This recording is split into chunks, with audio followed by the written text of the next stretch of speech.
بالله من الشيطان الرجيم. بسم الله الرحمن الرحيم. السلام علیکم ورحمۃ اللہ وبرکاتہ۔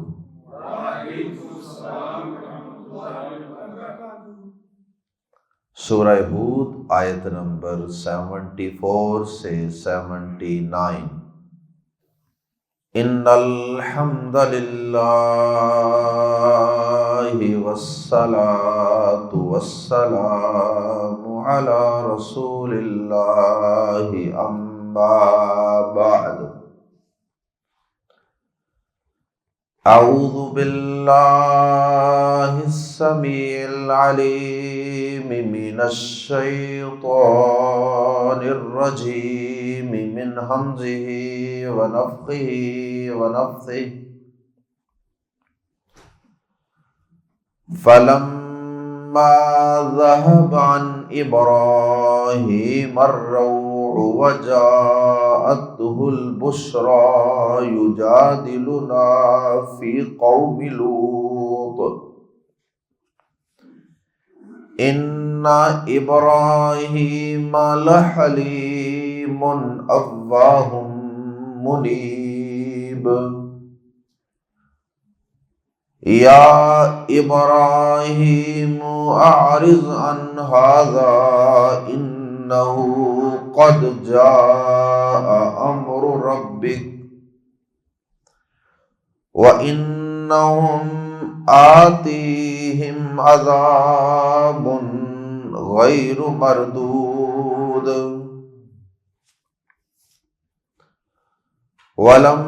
ما جاءت رسلنا لوطا سيء بهم وضاق بهم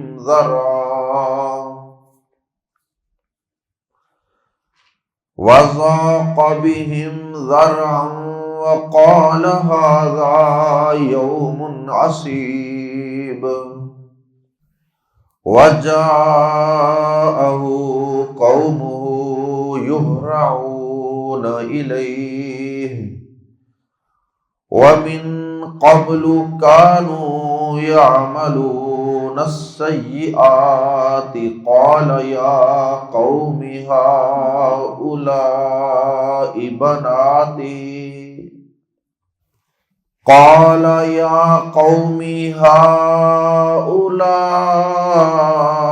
بناتي هن أطهر لكم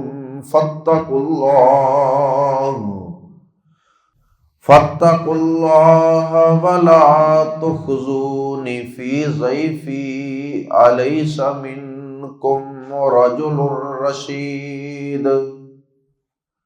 قالوا لقد علمت ما لنا في بناتك من حق وإنك لتعلم ما نريد۔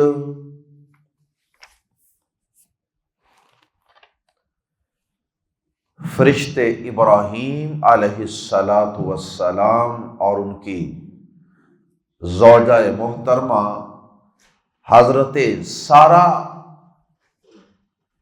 علیہ السلام کے پاس حاضر ہوئے اور انہیں دو خوشخبریاں دیں۔ ایک ان کے ہاں بیٹے اسحاق اور پوتے یعقوب کی پیدائش کی، اور دوسری خوشخبری حضرت لوط علیہ السلام کی نافرمان اور دشمن کافر قوم لوط کی تباہی و بربادی کی خوشخبری۔ جب یہ دونوں خوشخبریاں دینے کے لیے وہ حاضر ہوئے تھے تو چونکہ وہ انسانی شکل میں تھے، ابراہیم علیہ السلام نے بچڑا بھون کر ان کی ضیافت کے لیے پیش کر دیا، لیکن جب انہوں نے کھانے سے انکار کر دیا تو ابراہیم علیہ السلام کچھ ڈر گئے، اور جب انہوں نے بعد میں یہ بات واضح کر دی کہ ہم وہ نہیں ہے جو آپ سمجھ رہے ہیں یعنی انسان، بلکہ ہم تو اللہ کے بھیجے ہوئے ہیں۔ ابراہیم علیہ السلام چونکہ پیغمبر تھے، ان کی بات کو فوراً سمجھ گئے کہ یہ فرشتے ہیں اور انسانی شکل میں آئے۔ ابراہیم علیہ السلام کا خوف جاتا رہا۔ جب ابراہیم علیہ السلام اس خوف سے باہر نکل آئے اور پوری سچویشن کو سمجھ گئے فرشتوں کے بتانے پر، تو ابراہیم علیہ السلام نے اگلا کام یہ کیا کہ حضرت لوط علیہ السلام کے متعلق فرشتوں سے تھوڑا سا بحث و تکرار اور تھوڑی سی آرگومنٹ سٹارٹ کر دی۔ ان سے آرگومنٹ کیا، تھوڑا سا باتوں میں جھگڑا کیا، بات کو سمجھنے کے لیے فرشتوں سے کچھ جھگڑا کیا۔ اور جھگڑا ہاتھا پائی کو نہیں کہتے، عربی زبان میں ہاتھا پائی کے لیے جو جھگڑا ہوتا ہے اس کے لیے اور الفاظ ہوتے ہیں۔ یہ مجادلہ، یجادل، جادلہ، یجادل، مجادلہ، اس کا معنی ہوتا ہے کہ کسی کے ساتھ بحث و تکرار کرنا۔ اس پہ بھی ہم اردو زبان میں جھگڑے کا لفظ بول دیتے ہیں۔ تو ابراہیم علیہ السلام نے ان سے تھوڑی سی بحث و تکرار اس لیے کی کہ بھائی تم کہتے ہو کہ لوط کی بستی کو ہم نے تباہ و برباد کر دینا ہے، تو جس جگہ پہ وہ قوم آباد ہے اس جگہ پہ تو حضرت لوط علیہ السلام بھی موجود ہیں اور ان کے ساتھ چند ایمان والے لوگ بھی موجود ہیں، تم کیسے اس بستی کو تباہ و برباد کرو گے؟ تو فرشتوں نے بات کو واضح کر دیا کہ اے ابراہیم، چھوڑیے اس جھگڑے کو، آپ اس بحث و تکرار میں نہ پڑیں، بس یہ آپ کے رب کا حکم اور فیصلہ ہے۔ باقی رہی بات لوط علیہ السلام اور ان کے ایمان والے ساتھیوں کی، تو وہ اللہ پاک جو ان کا رب ہے، جس نے ہمیں بھیجا ہے، وہ جانے اور اس کا کام جانے کہ وہ لوط علیہ السلام کو کیسے بچائے گا۔ بہرحال آپ لوط علیہ السلام کی ٹینشن نہ لیں، اللہ پاک اپنے ایمان والے بندوں کو بچا لیا کرتا ہے۔ ابراہیم علیہ السلام کچھ نارمل ہو گئے، مطمئن ہو گئے کہ چلے ٹھیک ہے، اگر لوط بچ جائیں گے علیہ السلام اور ان کے ایمان والے ساتھی بھی بچ جائیں گے تو ٹھیک ہے۔ پھر اس کے بعد یہ فرشتے پھر وہاں سے گئے حضرت لوط علیہ السلام کے پاس، کیونکہ ابراہیم علیہ السلام اس دور کے سینئر پرافٹ تھے، سینئر پیغمبر تھے، اس لیے ان کے پاس پہلے گئے۔ اور ایک ہی سفر کے اندر ان کے کئی مقاصد تھے۔ ابراہیم علیہ السلام کو اور بھی خوشخبریاں دینی تھی اور یہ خبر بھی ان تک پہنچانی تھی، اور اس کے بعد پھر لوط علیہ السلام کے پاس گئے۔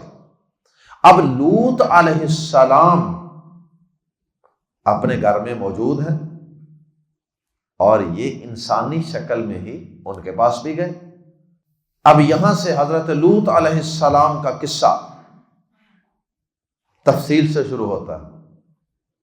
فرشتے آئے لوط علیہ السلام کے پاس۔ اب حضرت لوط علیہ السلام اور ان کی قوم یہ اردن میں سدوم نامی بستی کے اندر آباد تھی۔ لوط علیہ السلام کی قوم میں کفر و شرک کی بیماری تو ایک بنیادی اور کامن سی بیماری ہے جو تقریباً ہر دور میں رہی۔ ضد، ہٹ درمی، نہ ماننا، یا اگر اللہ کو ماننا بھی تو اس کے ساتھ اوروں کو اللہ کی ذات یا اس کی صفات میں شریک ٹھہرانا، یہ بیماری تو تھی ہی، لیکن اس قوم کی کچھ اور بھی بڑی یونیک قسم کی اور بڑی ہی خبیث قسم کی بیماریاں تھیں۔ اور وہ بیماریاں کیا تھیں؟ وہ ان کے گناہ کیا تھے، وہ ان کے کیا جرائم تھے جن کی وجہ سے اللہ پاک ان پہ سخت ناراض ہوا۔ ایک کفر و شرک کے علاوہ ان کی بیماری یہ تھی کہ یہ رہزنی اور ڈکیتیاں کرتے تھے، لوگوں کا رستہ روک لیا اور لوگوں کو رستے میں مسافروں کو لوٹ لیا، اور ایک ایسی بیماری میں مبتلا تھے، ایسے مرض میں مبتلا تھے کہ جو مرض حضرت لوط علیہ السلام کی قوم سے پہلے اس پوری روئے زمین پہ کسی بھی قوم میں کبھی بھی نہیں رہا تھا۔ اور وہ مرض کیا تھا؟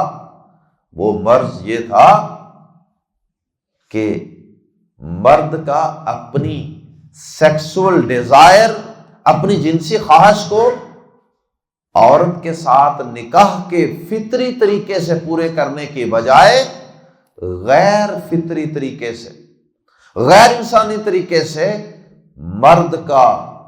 مرد سے خواہش پوری کرنا، ہم جنس پرستی آج کے نام نہاد مہذب دنیا کے کافر ہم جنس پرستی کی طرف بڑی تیزی سے بڑھ رہے ہیں۔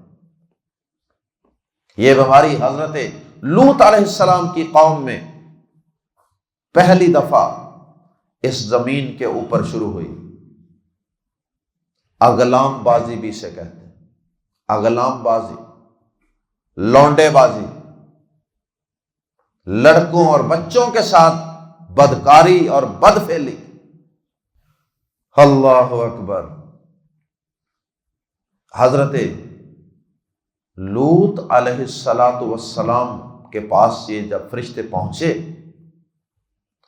تو لوط علیہ السلام نے، جس طرح ابراہیم علیہ السلام مہمان نواز تھے، اللہ کا ہر پیغمبر اور اللہ کا ہر ولی اور اللہ کا ہر مقرب بندہ وہ مہمان نواز ہوتا ہے، چاہے وہ کوئی اجنبی مسافر بھی ہو، کوئی بہت زیادہ تعلق نہ بھی ہو، کوئی بات نہیں، مہمان تو ہے نا، مہمان نوازی۔ لوط علیہ السلام نے مہمان نوازی کی۔ اب جب لوط علیہ السلام نے ان انسانی شکل میں آئے ہوئے مہمانوں کو پروٹوکول دیا، عزت دی، اکرام ضیف کیا، مہمان نوازی کی، اور ادھر قوم کو یہ پتہ چل گیا کہ لوط کے گھر میں کچھ مہمان آئے ہیں، چھوٹی سی بستی تھی، خبر پھیلتے کون سی دیر لگتی، کچھ مہمان آئے ہیں اور ہیں بھی وہ نوجوان بچے، بڑی ہلکی عمر کے نوجوان ہیں، اور ابھی تو ان کے چہروں پہ داڑیاں بھی نہیں ہوگی، اور ہیں بھی بڑے خوبصورت۔ فرشتے، نورانی مخلوق، وہ جب انسانی شکل میں آتے ہوں گے تو کتنے خوبصورت ہوتے ہوں، اور پھر اللہ پاک نے تو ان کو بطور خاص خوبصورت بنا کے بھیجا ہوگا، کیونکہ اللہ پاک نے اب اس قوم کی پکڑ کرنی تھی، اور اس قوم کی گرفت کا وقت آ پہنچا تھا۔ فرشتے انسانی شکل میں لوط علیہ السلام کے گھر میں موجود، ادھر قوم کو پتہ چل چکا ہے، اور قوم اچھلتی کودتی چھلانگیں مارتی ہوئی جیسے کوئی شکار مل گیا کہ لو جی آج تو کمال ہی ہو، آج تو موجیں لگ گئیں۔ قوم ایسے بھاگتی ہوئی آ رہی تھی جیسے کوئی پیچھے سے ان کو دھکیل رہا، اچھلتے کودتے خوشی کے ساتھ، اور بڑی جوائمنٹ میں، بڑی ایکسائٹمنٹ میں۔ جب لوط علیہ السلام کے گھر میں پہنچے تو لوط علیہ السلام کو پہلے ہی سوجھ گئی تھی کہ آج خیر نہیں۔ لوط علیہ السلام کو پتا تھا اپنی قوم کی اس بیماری کا اور اس مرض کا، اس لا علاج مرض کا۔ قرآن مجید نے بڑا زبردست نقشہ کھینچا ہے۔ لوط علیہ السلام سب سے پہلے غمگین ہوئے، اور اس کے بعد تنگ دل ہوئے، انہوں نے انکمفرٹیبل فیل کیا پہلے غمگین ہوئے، پھر تنگ دل ہوئے، اور پھر انہوں نے اپنی اس تکلیف اور غم اور پریشانی کو جو انہیں نظر آ رہی تھی کہ اب قوم نے ان کو بخشنا نہیں، تو لوط علیہ السلام کہنے لگے کہ آج کا دن بڑا سخت دن ہے، آج کا دن بڑا مشکل دن ہے۔ ضمناً یہ بات بھی معلوم ہوتی ہے کہ لوط علیہ السلام کو بھی ابراہیم علیہ السلام کی طرح اس بات کا علم نہیں تھا کہ یہ انسانی شکل میں مہمان نہیں ہیں، یہ انسانی شکل میں فرشتے ہیں۔ اگر لوط علیہ السلام کو یہ علم ہوتا کہ یہ فرشتے ہیں اور اللہ کی طرف سے بھیجے گئے ہیں، تو کیا خیال ہے لوط علیہ السلام غمگین ہوتے، تنگ دل ہوتے، کہتے کہ آج کا دن بڑا مشکل دن ہے؟ کیونکہ پھر تو انہیں پہلے ہی پتا ہونا تھا کہ کچھ بھی نہیں ہونا، قوم اپنے ناپاک عزائم کو پورا نہیں کر پائے گی، کیونکہ یہ تو فرشتے ہیں۔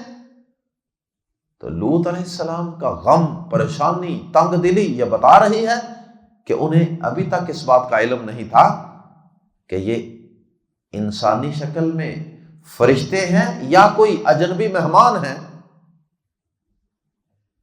تو معلوم ہوا کہ انبیاء کرام کو اللہ پاک کی طرح ہر بات کا علم نہیں ہوتا۔ اللہ پاک جتنا اپنے پیغمبروں کو وحی کے ذریعے بتا دیتے ہیں اتنا وہ جان جاتے ہیں، جو چیز اللہ پاک انہیں نہیں بتاتے وہ نہیں جانتے۔ قوم باغی دوڑی اچھلتی کودتی آئی اور آ کے کہنے لگی کہ لوط آرام سے ان مہمانوں کو ہمارے حوالے کر دو، اور لوط علیہ السلام نے بڑا کنونس کرنے کی کوشش کی، نصیحت کی، سمجھایا، اللہ کے بندو اور خدا خوفی کرو، اللہ سے ڈر جاؤ، میرے مہمان ہیں، مہمان کے مقام کا، وقار کا، عزت کا کچھ خیال کر لو، کچھ پاس کر لو، مہمانوں کو تو بخش دو۔ لیکن وہ قوم اس بدکاری میں اور اس اغلام بازی میں اس قدر دلیر ہو چکی تھی اور اس قدر عادی ہو چکی تھی کہ انہیں اس گناہ کو سر عام کرنے میں بھی کوئی شرم حیا محسوس نہیں ہوتی۔ چوکوں چراہوں رستوں میں بھی وہ یہ حرکت کر لیتے تھے، اور اب اعلانیہ اجتماعی طور پہ، کوئی چھپ چھپا کے نہیں، اعلانیہ سر عام اجتماعی شکل میں آ کے وہ ان کو لے جا کر سر عام ان سے اپنی جنسی خواہش حرام اور ناجائز طریقے سے اور غیر فطری اور غیر انسانی طریقے سے پورا کرنا چاہتے تھے۔ اللہ اکبر۔ حضرت لوط علیہ السلام نے کہا، اللہ کے بندو، یہ میری بیٹیاں موجود ہیں، ان سے نکاح کر لو، یہ عورتیں موجود ہیں، میری بیٹیاں بھی موجود ہیں، قوم کی بیٹیاں بھی موجود ہیں، آپ ان سے نکاح کر کے ان سے اپنی خواہش جائز اور فطری طریقے سے پوری کر لو۔ لیکن انہوں نے کہا، نا نا لوط، تجھے سب پتا ہے، تمہیں پتا ہے کہ ہمیں عورتوں سے کوئی دلچسپی نہیں، اور تمہیں یہ بھی پتا ہے کہ ہمیں کس چیز میں دلچسپی ہے اور ہم چاہتے کیا ہے۔ اس کے بعد پھر کیا ہوا وہ تو انشاءاللہ ہم پڑھیں گے کل، لیکن آئیے آج کے سبق کو قرآن مجید کے الفاظ میں پڑھتے ہیں۔ فا پھر لمبا جب، ذہبا چلا گیا یا چلی گئی یا دور ہو گئی، عن سے ابراہیم ابراہیم، فلما ذہب عن ابراہیم، ذہبا کے بعد عن کی پریپوزیشن آنے کی وجہ سے ذہبا کا معنی دور ہو گیا، فلما ذہب عن ابراہیم، پھر جب ابراہیم سے دور ہوئی، ابراہیم سے دور ہوئی، پھر جب ابراہیم سے دور ہوئی، الروع گھبراہٹ، خوف گھبراہٹ دور ہوئی۔ کون سی گھبراہٹ؟ وہ جو فرشتے کھانا نہیں کھا رہے تھے، وہ گھبراہٹ دور ہوئی، وہ جاءت اور آ گئی ہو اس کے پاس البشرا خوشخبری، اور اس کے پاس خوشخبری آ گئی بیٹے کی، پوتے کی اور کافروں کی تباہی کی۔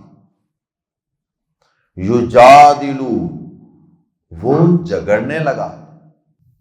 اللہ پاک نے یہ نہیں کہا جادلا، اس نے جگڑا، ماضی کا لفظ نہیں استعمال کیا۔ یجادلو فعل مضارع، اس وقت کی منظر کشی کی ہے۔ یجادلو، اس وقت وہ جگڑ رہا تھا۔ یجادلو، وہ جگڑنے لگا، جگڑا نہیں بلکہ جگڑنے لگا، نا ہم سے۔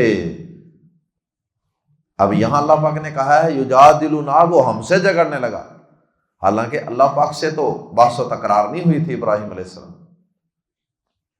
سورہ عنکبوت میں یہ وضاحت موجود ہے۔ حضرت لوط علیہ السلام کا قصہ سورۃ الاعراف میں بھی گزر چکا، سورۃ العنکبوت میں بھی موجود ہے، سورۃ الشعراء، سورۃ الحجر، سورہ صافات، سورہ ذاریات، سورۃ القمر، کئی صورتوں کے اندر یہ قصہ موجود ہے۔ سورۃ العنکبوت میں یہ وضاحت موجود ہے کہ ابراہیم علیہ السلام نے بحث و تکرار فرشتوں سے کی تھی، کلیئر کٹ وہاں موجود ہے۔ تو چونکہ فرشتوں کو بھیجا تو اللہ پاک نے تھا نا، اس لیے وہ نمائندے تو اللہ کے تھے، اس لیے اللہ پاک نے اس کی نسبت اپنی طرف کر لی، فرمایا کہ یجادلنا، وہ ہم سے جگڑنے لگا، وہ ہم سے بحث و تکرار کرنے لگا، فی میں اپنا کانسیپٹ کلیئر کرنے کے لیے، اپنی کنفیوژن دور کرنے کے لیے کہ لوط علیہ السلام کا کیا بنے گا، فی قوم لوط، قوم لوط کے بارے میں، قوم لوط کے بارے میں، ان کی تباہی کے حوالے سے انہیں جو کچھ تحفظات تھے یا کچھ غلط فہمیاں تھیں کہ شاید ایمان والے بھی جائیں گے، لوط علیہ السلام بھی جائیں گے، تو اس سلسلے میں وہ ہم سے جھگڑنے لگا۔ اب اللہ پاک کی یاری دوستی ابراہیم علیہ السلام سے کتنی زیادہ تھی کہ ابراہیم علیہ السلام کا تھوڑا سا وہ بحث و تکرار کرنا، وہ تھوڑا سا جھگڑے کے انداز میں پوچھنا، اس کو اللہ پاک نے برا محسوس نہیں کیا۔ کیوں؟ آگے اگلی آیت میں اللہ پاک نے اس کا جواب دیا، انا ابراہیم، بے شک ابراہیم، لم زبر لا، یقیناً، حلیم، نہایت بردبار، لم زبر لا، یقیناً، حلیم، حلیم فعیل کے وزن پہ ہے اور اس میں مبالغہ ہوتا ہے، اس وزن میں حلیم، بہت بردبار، بڑا تحمل مزاج تھا۔ اگر ایک دفعہ ابراہیم نے یہ بات تھوڑی سی بحث و تکرار کر بھی لی ہے تو کیا ہوا، ہمیں پتا ہے، اللہ پاک کو تو علم ہے، اللہ پاک فرماتا ہے کہ ہمیں تو علم ہے نا کہ ابراہیم بڑا تحمل مزاج ہے۔ اواہن،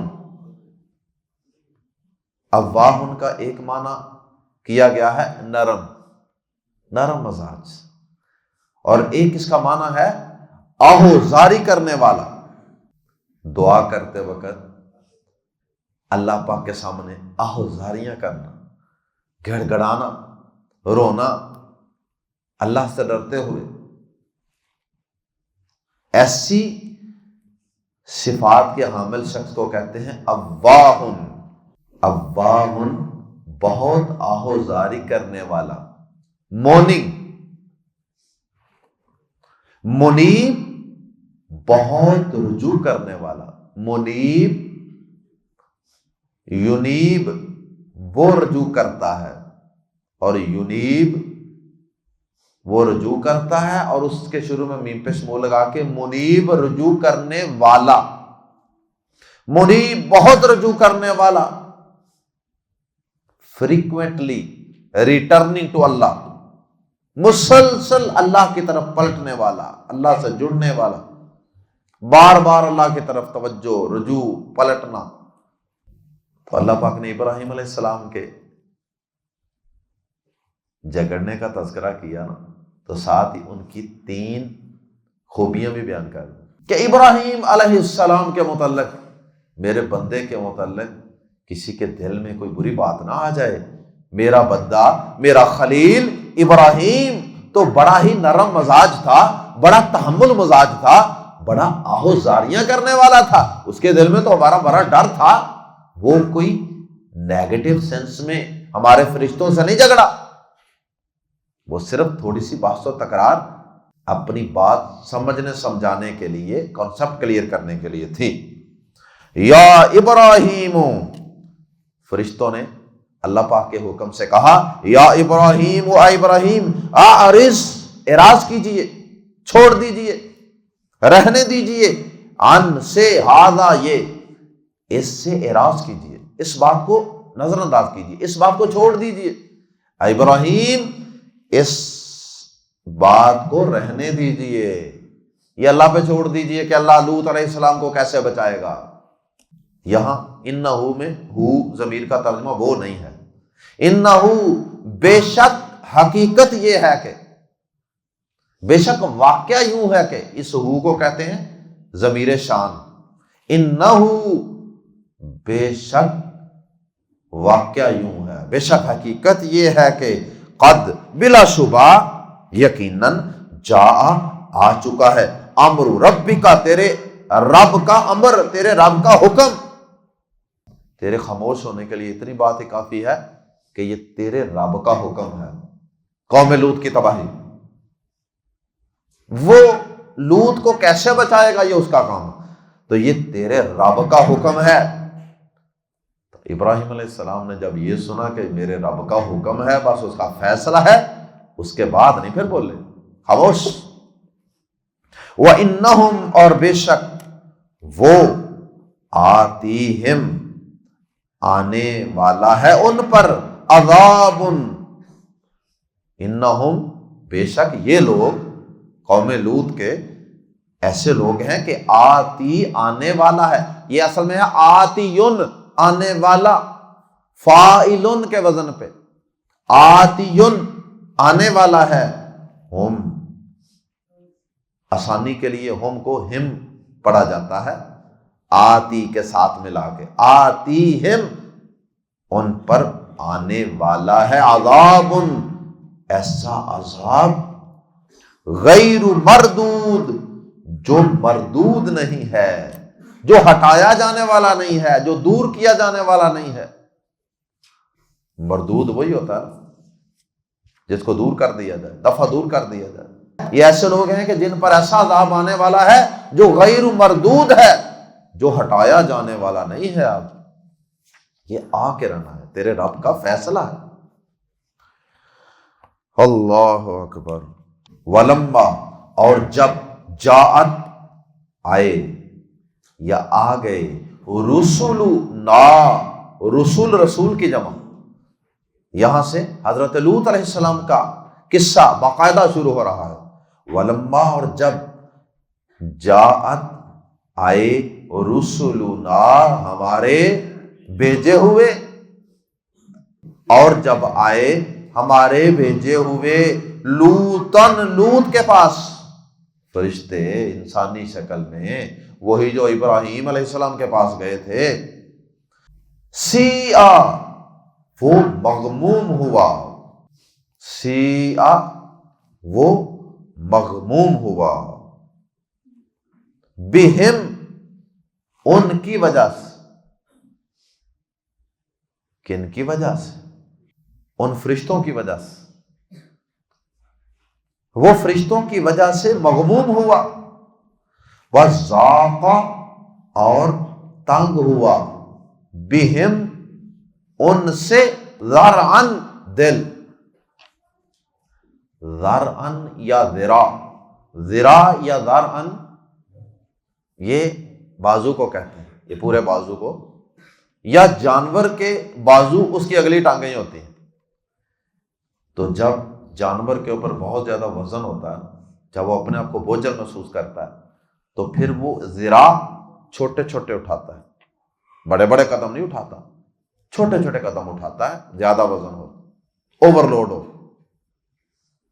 تو یہاں سے یہ ایک عربی زبان میں یہ لفظ استعمال ہونے لگا، ذاق ذرعن۔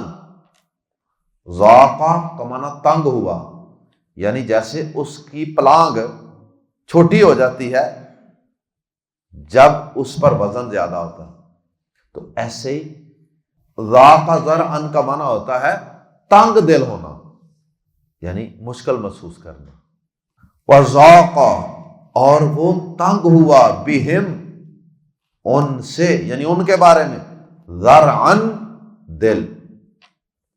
اصل میں ذاق اور ذرعن کا لفظی معنی دل نہیں ہے، لیکن ذاق ذرعن یہ اکٹھا لفظ ہے، اس کا معنی ہوتا ہے چھوٹی چھوٹی پلانگیں اٹھانا یا تنگ دل ہونا، بوجھ زیادہ محسوس کرنا، تو اس کا ترجمہ کر دیا جاتا ہے تنگ دل ہونا، ڈسکمفرٹ فیل کرنا۔ وَذَاقَ بِهِمْ ذَرْعًا and felt for them great discomfort، یہ اس کا معنی ہوگا، وَذَاقَ بِهِمْ ذَرْعًا، اور ان سے دل تنگ ہوا۔ اس کا یہ مطلب نہیں کہ وہ کوئی مہمان نوازی سے ڈرتے ہوئے تنگ دل ہوئے یا مغموم ہوئے، بلکہ وہ اپنی قوم کی بدکاری کی وجہ سے پتا تھا کہ اب قوم نے حملہ آور ہو جانا ہے، اس وجہ سے پریشان ہو گئے، اتنے خوبصورت نوجوان میری بستی میں اور میرے گھر میں آ گئے ہیں۔ وقال، اور پھر اپنے غم اور دکھ کا اظہار بھی کر دیا زبان سے بے بسی کی حالت میں، وقال، اور کہا، ھذا، یہ یوم عصیب، بہت سخت دن ہے۔ وجاءہ، اور آئی اس کے پاس، قومہ، اس کی قوم، اور اس کے پاس اس کی قوم کے لوگ آ گئے، یہرعون، بے اختیار دوڑتے ہوئے۔ یہرعون کا ترجمہ یہ بھی کر سکتے ہیں دکیلے جا رہے تھے، فعل مجہول ہے نا، یہرعون، وہ دکیلے جا رہے تھے، الیہ، اس کی طرف، یعنی ایسے لگ رہا تھا کہ جیسے پیچھے سے ان کو کوئی دھکے مار رہا ہے، اتنا زیادہ وہ ایکسائٹڈ ہو کر اچھل کود کر آ رہے تھے۔ وَمِن قَبْلُ، اور اس سے پہلے، کانوا، تھے وہ، یعملون، کیا کرتے، السیئات، برے کام، یعملون السیئات، وہ برے کام کیا کرتے تھے۔ پاسٹ کنٹینیوس ٹینس ہے کانوا کی وجہ سے، کہ وہ برے کام کیا کرتے تھے، یعنی یہ ان کی عادت بن چکی تھی۔ یہ برائی کوئی ایک آدھی دفعہ نہیں انہوں نے کی تھی، بلکہ یہ ان کی عادت بن چکی تھی، یہ ان کی عادت سیئہ بن چکی تھی، اس لیے اب اس حرکت کو انہوں نے ریپیٹ کرنا تھا۔ قال یا قومی، پتا تھا لوط علیہ السلام کو ان کی حرکت کا، قال، فرمایا لوط علیہ السلام نے، یا قوم، یا میری قوم، ہؤلائی، یہ دیس کے معنی میں بناتی، میری بیٹیاں ہیں۔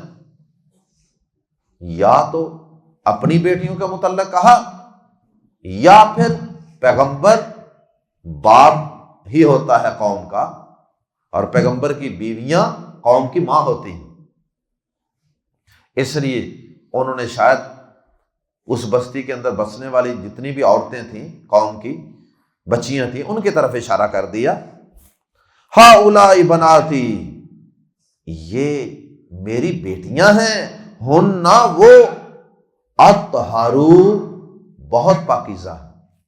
اطہرو یہ سپرلیٹو ڈگری ہے، لیکن یہ مطلب نہیں ہے کہ وہ لڑکوں کی نسبت زیادہ پاکیزہ ہیں، بلکہ یہاں سپرلیٹو ڈگری جو استعمال ہوئی ہے اس میں تفضیل وہ مبالغے کے لیے ہے، اس لیے اطہرو کا ترجمہ سب سے پاکیزہ یا زیادہ پاکیزہ نہیں کریں گے، بلکہ اطہرو، بہت پاکیزہ ہے، لکم، تمہارے لیے، وہ تمہارے لیے سیکسول ڈیزائر پوری کرنے کے لیے بہت پاکیزہ ہے، بہت پاکیزہ صاف ستھرا رشتہ ہے، فطری اور نیچرل۔ اطہر لکم، وہ تمہارے لیے بہت پاکیزہ ہیں، فاتقوا اللہ، پس اللہ سے ڈر جاؤ، نصیحت کر رہے منت سماجت والے انداز میں۔ ولا تخزون، تخزون کے آخر میں چھوٹی یا حذف ہے جس کی علامت نون کے نیچے زیر باقی رکھی گئی، ولا تخزون، اصل میں تھا ولا تخزونی، اور مجھے ذلیل و رسوا نہ کرو، میرے مہمانوں پر ہاتھ اٹھا کے ان کے ساتھ بدکاری کر کے مجھے ذلیل و رسوا نہ کرو، ولا تخزونی، اور مجھے رسوا نہ کرو، فی ضیفی، میرے مہمانوں میں، میرے مہمانوں میں مجھے رسوا نہ کرو۔ وہ کیا سوچیں گے، کیسے میزبان کے گھر ہم آئے ہیں؟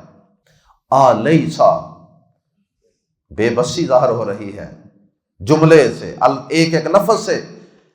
کیا لیسا نہیں، منکم، تم میں، اور رجل، کوئی آدمی، رشید، بلا، الیسا منکم رجل رشید، کیا تم میں کوئی ایک بھی بلا آدمی نہیں ہے؟ تم میں کوئی ایک بھی بندے کا پتر نہیں ہے جو اس بات کو سمجھے اور دوسروں کو سمجھائے؟ ساری قوم ہی بدکاری کی طرف، اغلام بازی کی طرف چل پڑی ہے۔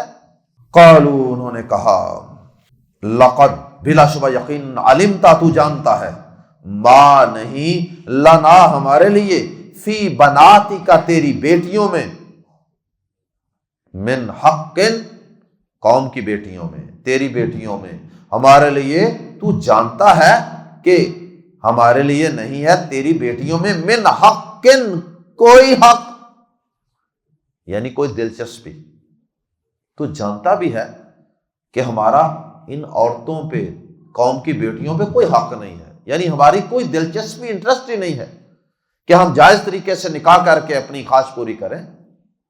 وَإِنَّكَ، اور بے شک تو، لم زبر لا، یقیناً، تعلم، تو جانتا ہے، ما نرید، ما کیا، نرید ہم چاہتے ہیں، اور بے شک یقیناً تو جانتا ہے کہ ہم کیا چاہتے ہیں، یا ما کا ترجمہ جو بھی کر سکتے ہیں، ما نرید، جو ہم چاہتے ہیں، اے لوط تجھے سارا پتا ہے کہ ہم کیا چاہتے ہیں۔ اللہ پاک سابقہ اقوام کی غلطیوں، ان کے گناہوں اور ان کے جرائم سے ہمیں بچنے کی توفیق عطا فرمائے، اور اللہ پاک ان کافروں کی نقالی سے ہمیں بچنے کی توفیق عطا فرمائے۔